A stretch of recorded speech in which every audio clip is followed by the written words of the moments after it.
When your own sister tricks you during your father's last breath, how do you forgive?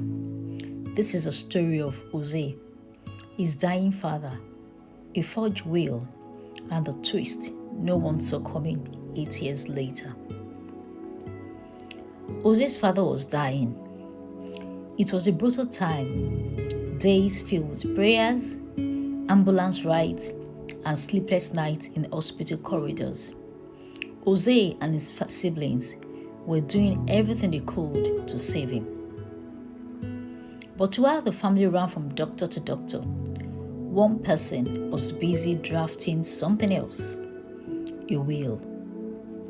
Jose's older sister quietly called the lawyer.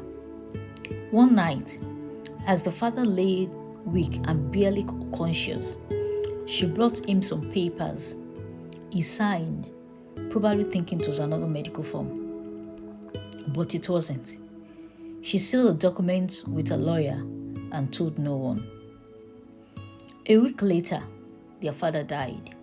The family was shattered, but the sister too stood calm. She told everyone, "Dad left a will 5 years ago." That was the first red flag. When the lawyer came to read it, Jose could hardly breathe. The will said, all 3 houses should be given to the sister, 45% of the bank savings to the other siblings, and 55% to their mom. No mention of the will being written in the hospital.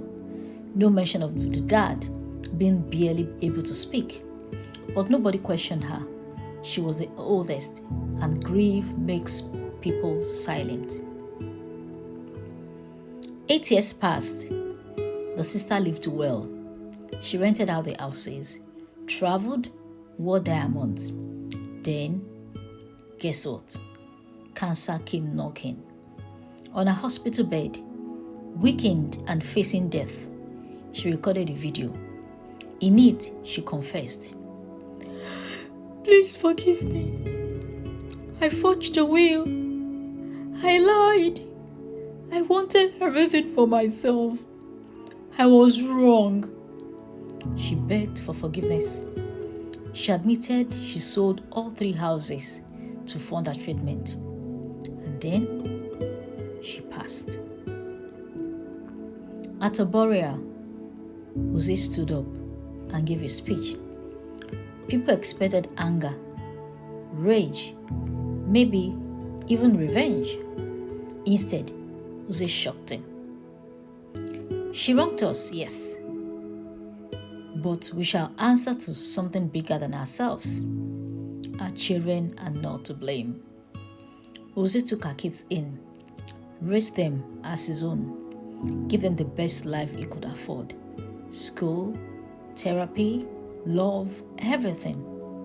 Because sometimes healing doesn't come from punishment. It comes from choosing not to repeat the cycle. This isn't just a story about betrayal. It's about family, about grief, about forgiveness in the face of deep pain. Jose didn't get justice in the courtroom, but he gave love where it could have been lived. And that's a legacy worth more than just a house. If you found this story powerful, please like,